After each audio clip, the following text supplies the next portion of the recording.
Let's get more now on one of our top stories today. Councils in England and Wales have called on the government to ban all disposable vapes by next year. The local government association says that they are both a health and environmental hazard. Well, to discuss this further, I'm joined by John Dunne, who is Director of the UK Vaping Industry Association, and the environmental campaigner, Laura Young. Afternoon to both of you. Laura, to you first. I can imagine what you think. Yeah, this is a really great step in the right direction. We have grassroots organisations, individuals, schools and now councils highlighting how big a problem disposable vapes are for both the environment and public health and for young people. So it's absolutely great news that the councils in England and Wales are pushing for the government to do this. And we, of course, have action up here in Scotland as well. So this is really a step in the right direction because we need an urgent solution to this problem that is only getting worse by the day. Yeah, I know that you've made a campaign of your own, haven't you? You go around picking them up and putting it on social media. Just outline what the key arguments are, you would say, for banning disposables. Well, first of all, they completely go against everything we're trying to do to reduce waste, to increase recycling and to move towards what's called a circular economy.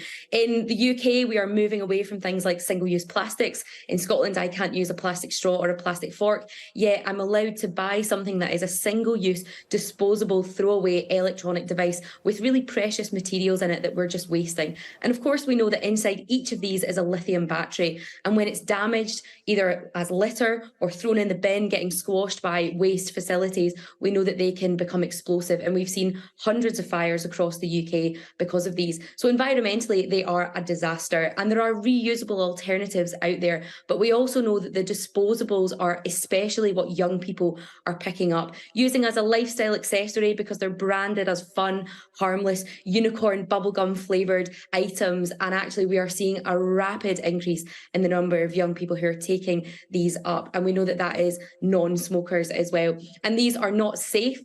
They might be slightly better than smoking, but they are absolutely not good for people who haven't been smoking before. And we know that there's lots of alternatives out there, ways that we can help people give up smoking in a way that doesn't have all of these unintended consequences. And as we've seen by these councils coming and supporting a ban, it's because they are struggling to cope. For example, our trading standards officers are struggling to cope with the number of these that are coming in and the illegal ones and the underage sales and everything together. And that's why a ban is the only sensible option for the single-use ones. And then we can focus our attention on other issues. All right, you make your point very powerfully. How do Laura's arguments sit with you, John?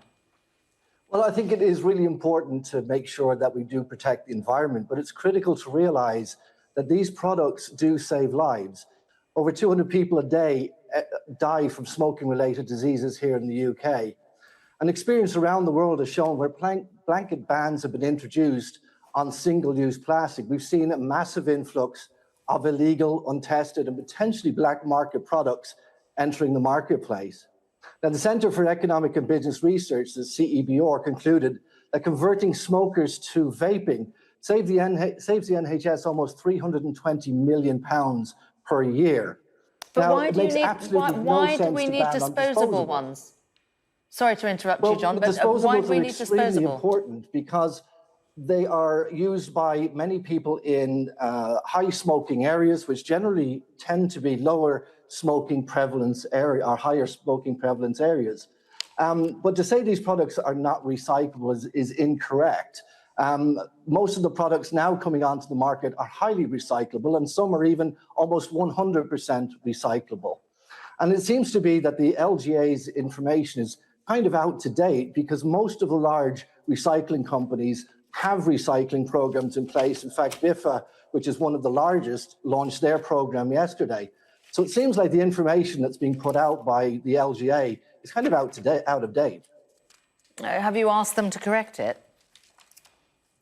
Well, we've only got this obviously this morning, so we will be contacting the LGA about that this week.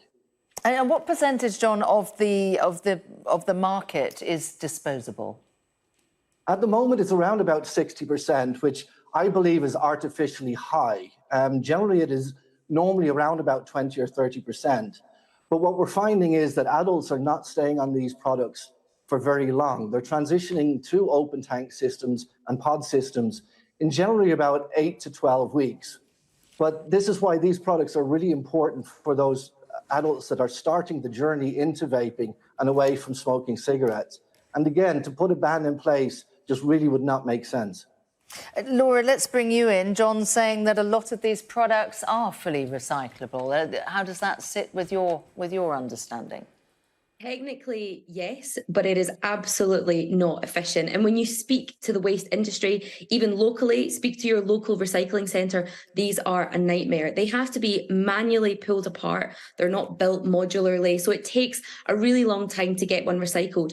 And they aren't 100% recyclable. There will always be parts of it that has to go to landfill. The sponge that's soaked in the nicotine solution is hazardous waste that has to go into landfill. There's bits of the plastic inside that are not recyclable. That has to go to landfill. But of course, we need to remember that when these end up in the wrong place, in landfill, as litter, or in your general recycling, they can, if damaged, explode and cause fires. And that's what we've seen. So unless these are specially collected and taken for recycling, which is waste electrics and electronic equipment, they are going to cause havoc. And we don't have good recycling, practice here. We've struggled to get recycling above 50% for the stuff that we can put outside of our doorstep. So we don't have a good track record. We can't rely on recycling schemes. And actually, the industry has been failing on its responsibility to recycle these properly up until this campaign started. John, could the industry be persuaded to pay for whatever specialist recycling is required?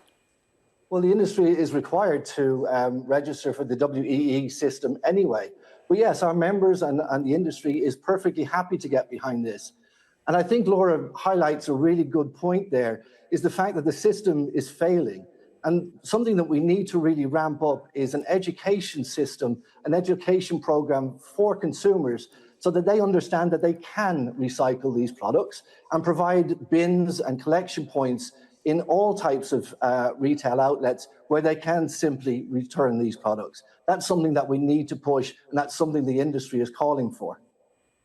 All right, we could go on all afternoon, couldn't we? But we are out of time, I'm told. John Dunne and Laura Young, thank you.